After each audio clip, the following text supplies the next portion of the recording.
Welcome back to the Deep Dive. Today, we're stepping away from our usual topics. We're not looking at markets or history. No, we've got something, well, something else entirely. We have an operational document.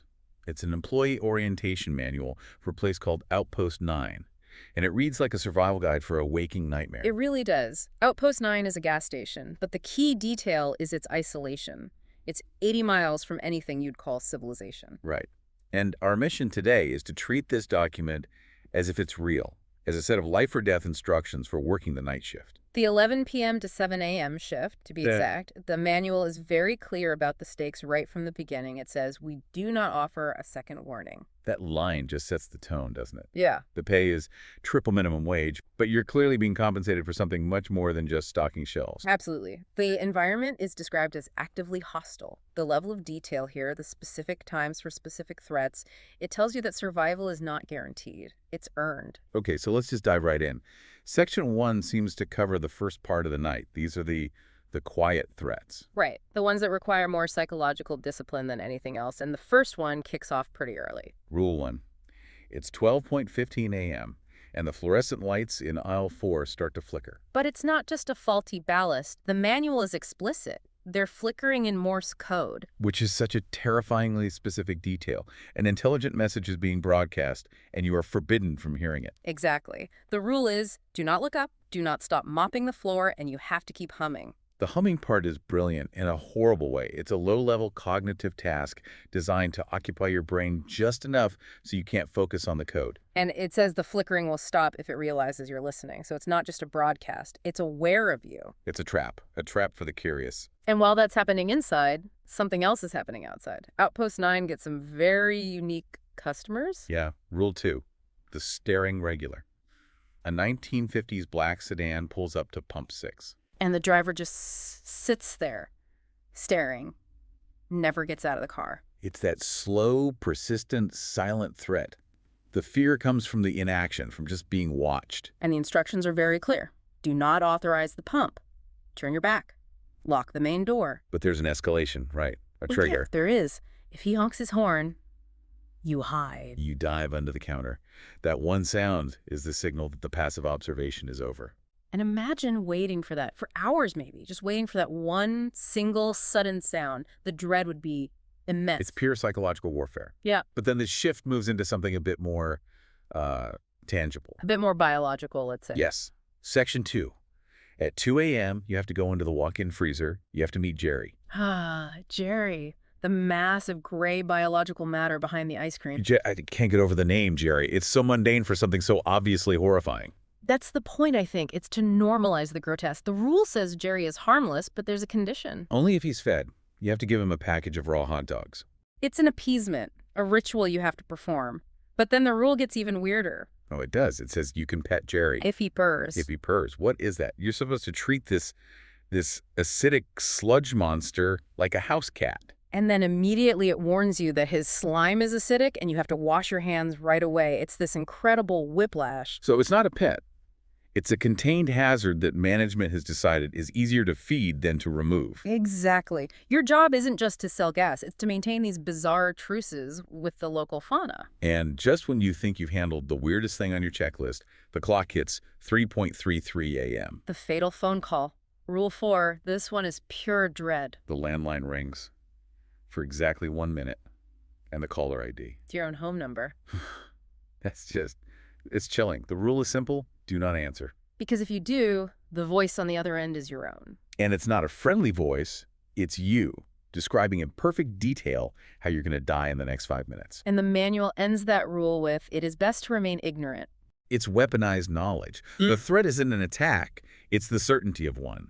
Knowing your fate makes it inescapable. It destroys your ability to even try to fight back. It's an information hazard. Truly insidious.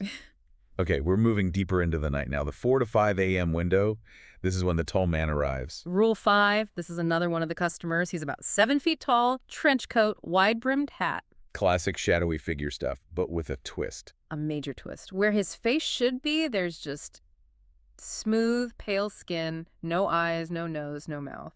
He's a complete blank. Yeah. A negation of a person and he's there to make a purchase. He wants a pack of Red Apple cigarettes, and he pays with a single coin. The coin is the key part of this whole ritual, isn't it? It is. It's described as being wet, and you have to take it without touching his hand. And then what do you do with it? The second he leaves, you have to take that coin outside to the metal trash can and burn it. Burn it. A metal coin. What does that even mean? What kind of contamination are we talking about here? We don't know. Is it biological? Is it metaphysical?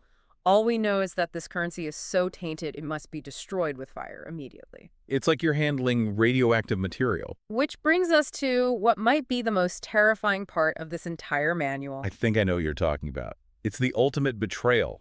The part that proves you can't even trust the rules that are supposed to be keeping you safe. Exactly. Let's talk about Rule 6 versus Rule 9. So Rule 6 seems like a lifeline. It says, if the main glass doors start to rattle violently, You run. you run to the employee bathroom, lock the door, turn off the light, and sit in the bathtub.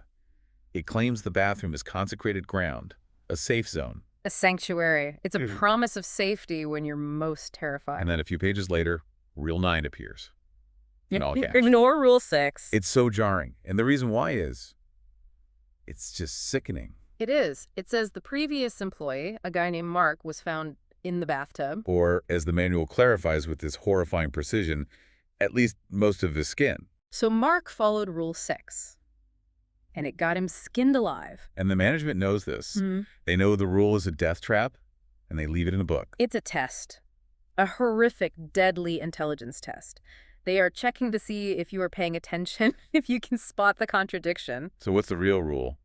If the doors rattle, You do the opposite of running. You stand perfectly still in the middle of the store floor and you close your eyes. because they hunt by movement. It's a complete inversion of the flight instinct.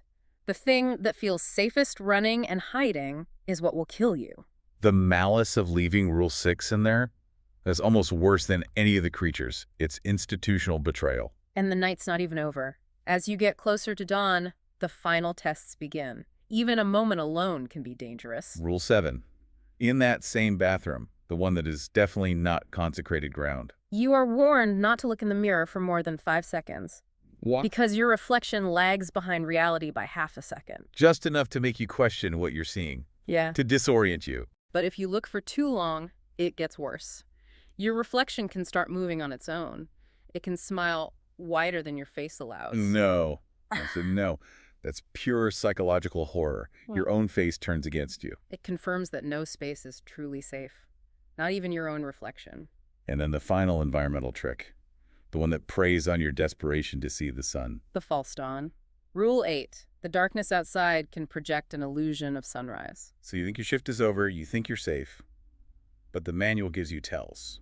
Exactly. You have to check the light. If the sun looks too orange or if it has a slight green tint, it's a fake. You have to trust the clock, not your eyes. You wait until it's actually past 6:00 a.m. It's one last test of your discipline against your desire to escape. And then finally the real sun comes up.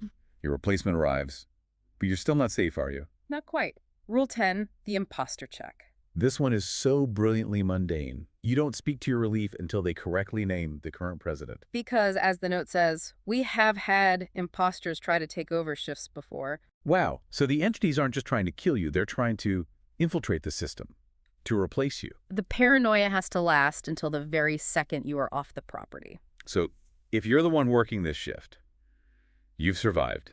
You've fed the sludge, you ignored your own death notice, you burned the cursed money, and you figured out the manual itself was lying to you. The core takeaway here is that survival at Outpost 9 isn't about following rules blindly.